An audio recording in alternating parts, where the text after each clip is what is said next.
Good morning, boys and girls, and welcome again to a new segment of I Bet You Didn't Know This About Wyoming.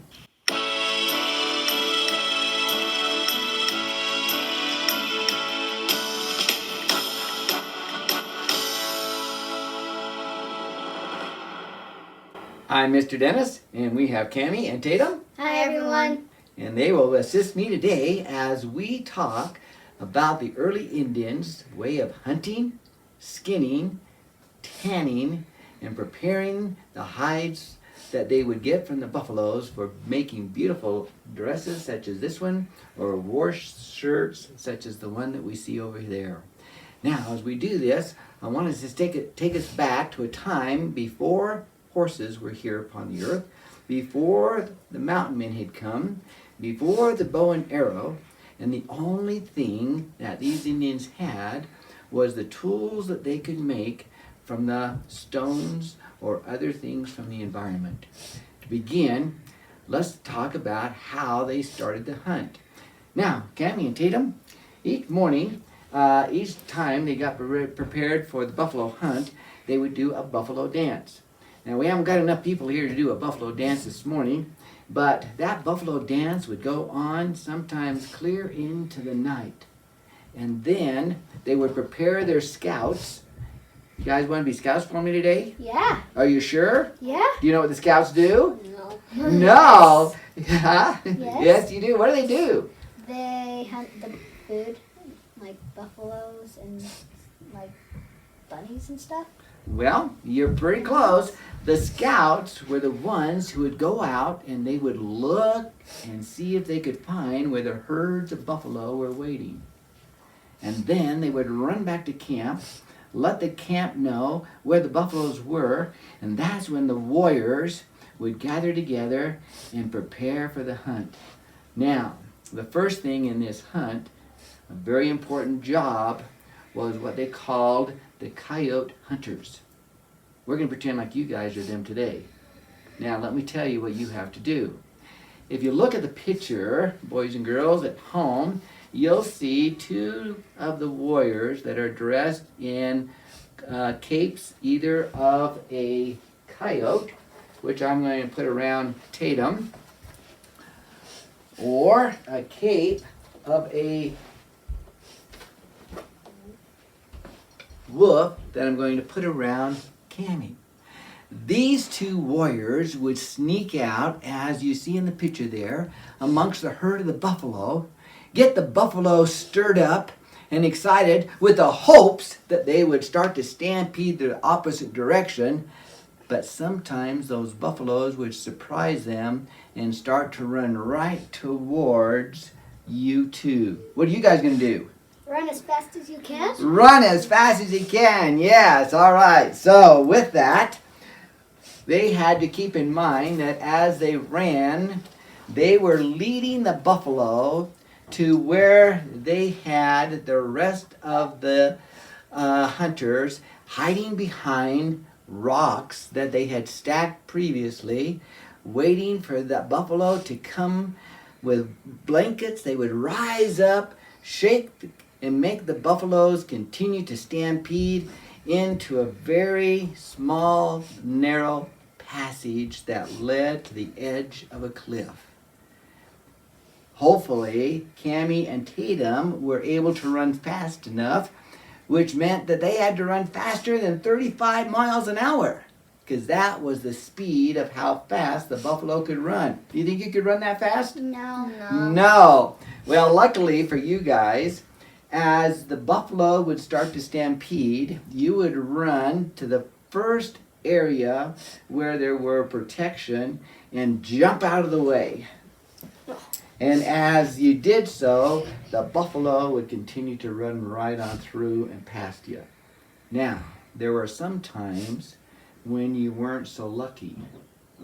And unfortunately, the buffaloes would have taken you right with them and thrown you off the cliff with them. But in your case, you guys were okay. So, we made it here safely. And so, as they would run the buffaloes off the cliff,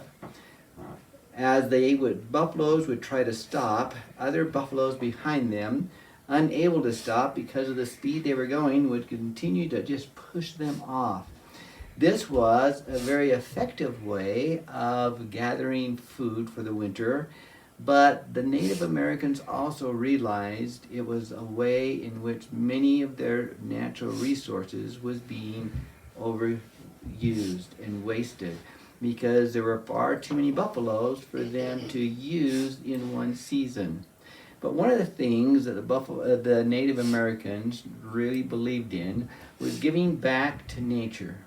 So it was not uncommon for them to leave parts in some of the buffaloes there, so that the natural predators who depended on the buffalo still had the resources of the buffalo to eat and to use, so that they could sustain their lifestyle as well.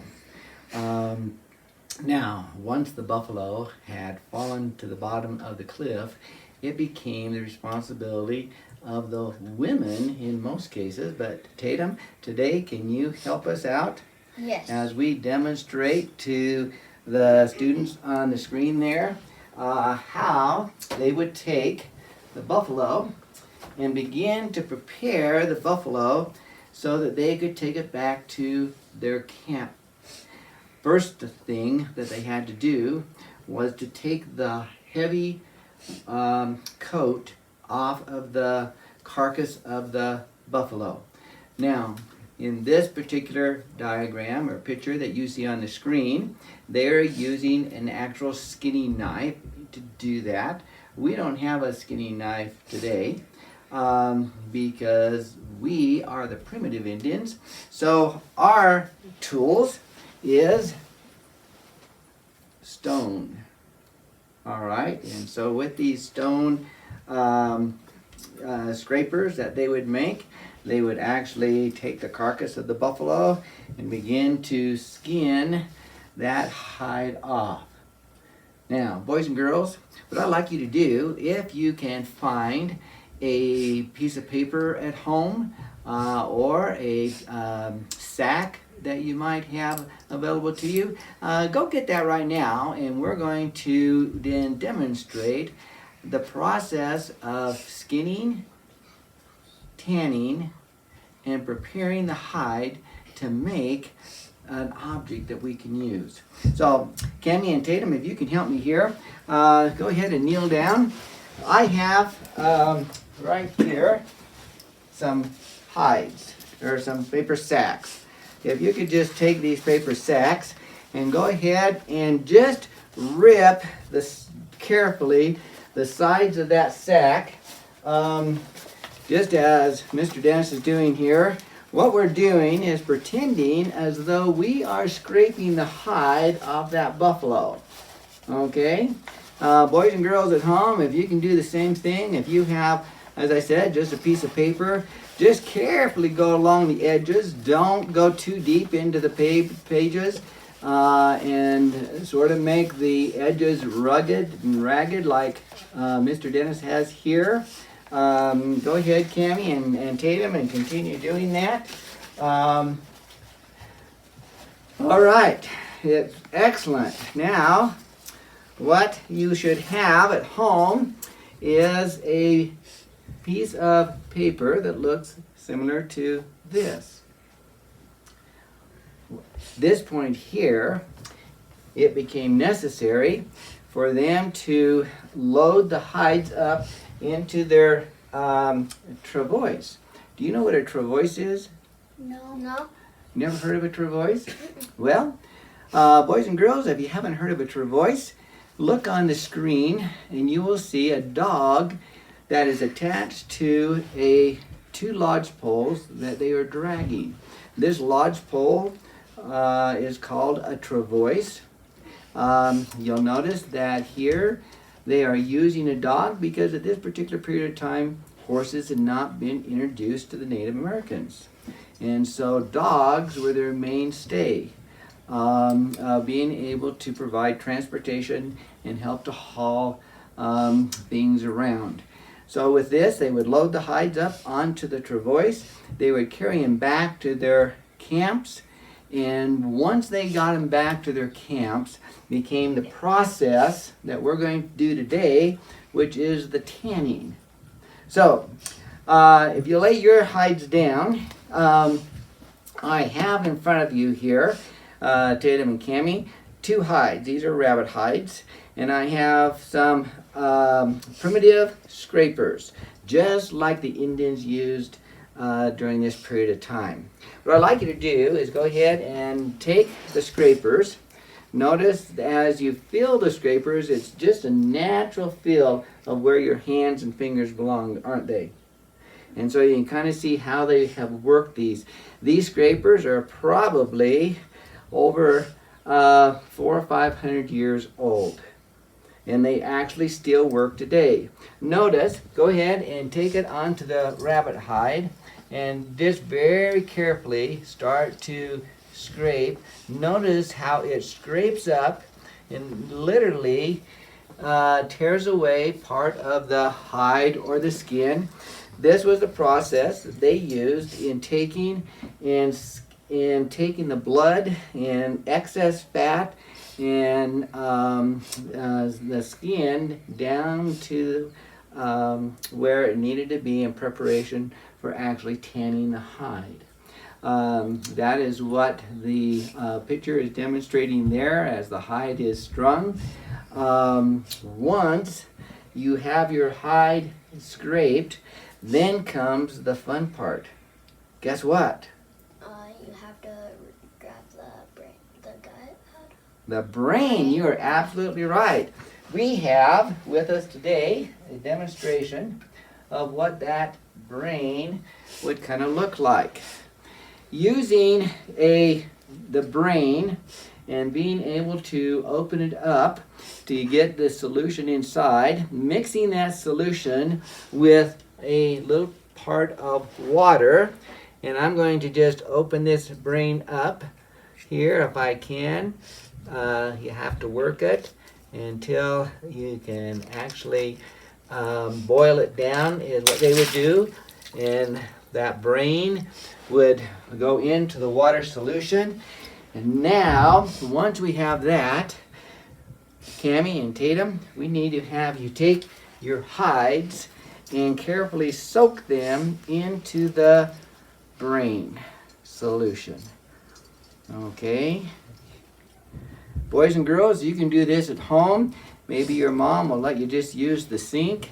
You can take your paper and get it wet like this. Now Tatum, go ahead and crumble your paper up carefully so you don't rip it. And squeeze some of the moisture out. There you go. In fact, Mr. Dennis is going to use this piece here. And I'm going to kind of show you a little trick. Take it out. Now notice what Mr. Dennis is going to do. I'm going to roll it like this. Because they would actually take the hide and squeeze it just as tight as they can. Alright, and then squeeze it again. Okay. What's happening to your paper sack here, or your piece of paper at home as you roll it? It's getting drier. And Rolled up. do you notice how it's softer? Yeah. Yeah. That is why they would use the solution of the brain solution to soften the hide. It would actually use as a solution to make the hide soft. Now notice in Mr. Dennis, some of the hide got ripped, but that's okay. That's exactly what happened with the early Indians as they were tanning and putting their hides and getting their hides prepared for making objects. Now let's go ahead and lay those out to dry, and then we'll come back to these hides. So boys and girls at home, make sure that you take your paper and lay it out and let it dry for just a minute. While it's drying, we're going to take an opportunity to break right now, and we will be back in just a moment. Welcome back. While our hides are drying, I'm going to ask Cammie to explain a little bit on how the Native Americans would help teach their children at a young age how to prepare to become great hunters. So, Cammie, what do you have there? So first I have a game called Hoop and Stick. Tatum, would you have a stick, please? Well, one person would be rolling it across the ground, and the other person would be throwing it and trying to aim for the middle. The closer they got to the middle, like little red square, that meant that they could go on their first hunt. With that, they had to learn how to use the atlatl. The atlatl is a throwing device, which you would take a bamboo arrow and About how long was that, Cammie? 3 inches. 3 meters? 3 meters. About 3 meters long, yeah. And then there's like this little divot right there. And then they would take the end of the arrow and hook it up there and use your thumb and pointer finger, and they would throw it. Depending on what they were killing, they would use sharp pointed like arrow spears kind of thing, and then they would put it in the front end, and they would use it like this one for a big game like buffalo and stuff, and then they would just throw it at them. But they would use just a sharp piece of like wood and sharp pointed piece of wood to kill like little animals like rabbits and Small rodents, huh? yeah, small Okay, rodents. Okay. And then for the last one, they would use like a knob of wood to kill to hit birds. And you might be wondering what they would use the birds for. Well, they would use the birds for as well. Me and Tatum and I have plates, and they would use the bird bones to make them. Oh, Cammie, that was very good. You know, one thing that I want to mention, along with what Cammie talked about, was that as you notice, these points, they were called blanks, would fit in and be able to come out easily. There was a purpose for that. There was not a lot of wood at that particular time, so the bamboo spears became very scarce. And so as the Indians used this apparatus, notice how they would be able to jab the animal, yet pull out the shaft, leaving the point in, and then they would carry with them an extra blank, which they could easily put back in and be ready to continue their hunt. This was a very ingenious method of being able to hunt in the very early periods of our Native American history. But Cammie, notice that you don't see a lot of movies where the Native Americans are using atlatls. What did they move to? They moved to once they learned how to use. Well, they moved to the spears. I noticed those spears have metal points. Yeah. So they moved to the spears with. Is that when the mountain men came? Yes. The mountain men came, and then they started making like metal tips on and stuff like on spears and arrows. So it made a much more effective way of being able to hunt, didn't it? Mm-hmm.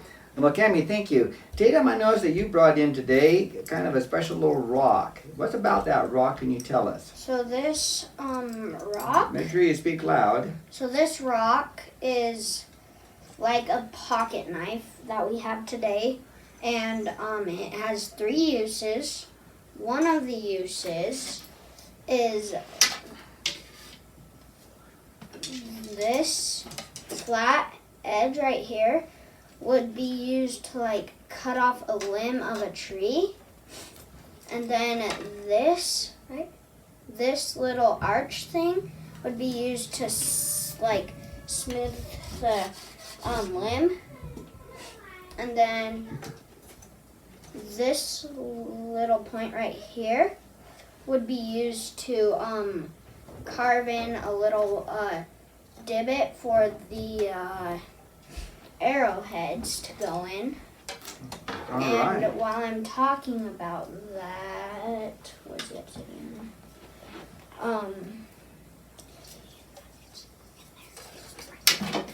Let's go ahead. The obsidian arrowhead. There's what's this one? Agate, Agate arrowhead. hold them up so they can see it. There is a antelope bone arrowhead. And when the mountain men came, they moved to metal arrowheads. All right, so different types of nature was used in making all kinds of different arrows and weapons for them to use. That was fascinating, Tatum, with the knife. Kind of reminded me of a Boy Scout knife I used to have. It had all kinds of different blades on it. And so again, very ingenious manner in which the early Native Americans were able to use a simple stone in making a very effective tool to use. Well, Cammie, we talked about once the buffaloes had ran over the cliff that sometimes the buffalo wasn't completely dead. Now, those early Native Americans didn't have knives like we have today. So can you step over here and explain to us, notice that you have a few clubs there. Talk to us a little bit about the clubs. We noticed in the film, or in the picture, where they had just originally just a stone that they would hit them with. And then what did they do? They made like clubs out of like out of rocks, like these ones, and Put them with handles so they were easier yeah, to... so they were easier to throw and like hit with, Okay. and it'll have more like Momentum. momentum to. All right. I noticed this particular club here. Can you explain this one to us a little bit? So I heard it was called a root club. yeah, they would like cut like a tree root or something, like a tree root, and then they would tie it into like a knot and then let it dry, and then it would like turn into this. Did they have to shape it into that? Yes. Yeah, They so had to shape it into that. so what you're saying is the knot here at the end would go into a round ball, and then they would carve and shape and work the club to look like this, and it became actually known as a root club. And they probably used That is fascinating. And then yesterday we had this one here. And what was that? This was the buffalo horn club, and Yeah, made out of... made out of buffalo horn. Okay. And Okay. So we went from stone, and I noticed that this stone here is really kind of worked roughly, to a club that looks like this that is really worked very well, and I noticed that it gets a little bit more sophisticated. And then we know that they used nature with a root club and also parts of the buffalo. Then the mountain men came. What happened then? They started, when the mountain men came, they started to turn like the stone clubs into metal like axes and clubs, so they would be more powerful to the animals. Okay, and probably in battle as well too, huh? Yes. I noticed one club here that's kind of unique. Can you explain that one for us, Cammie? It's a rifle spear Oh, and you mean a rifle club? a rifle club, and they the tip right the point is made out of metal, just like the axes. Okay. So hold that club up for us. Show us how that would work. I think it would go. Just like that, yeah. In fact, I noticed on this particular one here, this is quite an interesting weapon that they designed. I liked how you called it a rifle club. It was so named because this looked like the butt of a rifle here. But notice how they have a pointed edge there and a pointed edge here, and then the blade there. So if you were in battle fighting, notice how you could take it and hit with that, swing it back and hit there, or shove it forward, and all three positions would cause bodily harm to someone, wouldn't it? So these were quite deadly tools. Now, Tatum, after the Atlatl and the Native Americans began to have the horse was introduced to them, their lifestyle began to change. They no longer had to depend on stone tools, but they were becoming more modern now. Talk to us a little bit about the bows. So this is a longbow, I think. Uh-huh. This is a longbow, and they would mostly use this bow when they were on feet and stuff, and Because of the length because of the of bow. the length in the bow. Okay. But then as the horse came along, As the horse came along, they used these shorter bows while they were riding horses because it could. the thrust, The thrust was shorter shorter. distance. Okay. I want to ask you two a question. I bet you didn't know this about Wyoming. Have you ever noticed pictures of the Native Americans hunting buffalo, and they seem to always be leaned over on their horse Yeah. or shooting towards the lower part of the body of the Yes. buffalo? Why do you think that was? So they can maybe hit like the heart or something. That is a very good answer. Let me explain something that perhaps you didn't know. As a buffalo, and what side is your heart on? Your left. Your left, isn't it? As a buffalo runs, he naturally wears away a spot right here next to his heart that the thick fur and hide like this is totally worn away, which leaves a perfect target about this big around, where if the Native Americans were really good at the hoop game, they'd probably be very good at shooting that spot right there, which would immediately kill the animal and bring him down. Well, Tatum and Cammie, thank you so much for sharing with us some of these artifacts that we have here today, and to kind of explain the progression of how the Native Americans moved from these early stone tools to more modern spears and bows and arrows that we most normally think of when we think about Native Americans.